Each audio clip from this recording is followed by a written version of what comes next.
and then just also, like next question I want to ask you, where did you have any roadblocks in your journey on becoming a player and a coach? Like, so basically, I'm asking some adversity that you didn't have. Going back to those days, obviously, I started playing, obviously, very young. Mhm.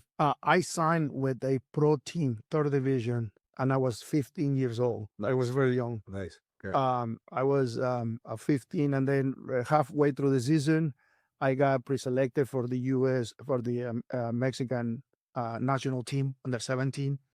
I never played with them, but I got pre-selected. But I was young, and again, to me, I wanted to get out of the area where I was, not because I hated it, but I wanted to change my life. Yeah. But also, hopefully, through the process and the way, I will help my parents, right, my family in general.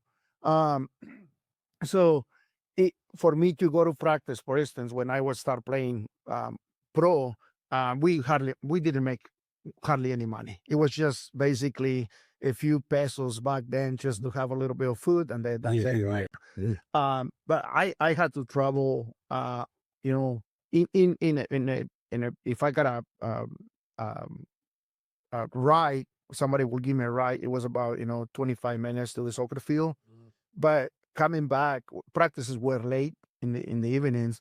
Coming back home, there was no transportation, So you and walk. I have to walk a lot of the times, halfway, not all of it, but halfway. So you see this 15-year-old, yeah, you see this 15-year-old boy walking in the darkness, because and it's That's what he was just walking in the middle of the night. Yeah. man, and it was that those days were obviously were dangerous, not as much as it's today, but they were. I mean, it took a lot of courage for me to do that, and especially after the training. And we want to talk about this, based on your introduction. But technology, we didn't have that technology, Mhm. years ago.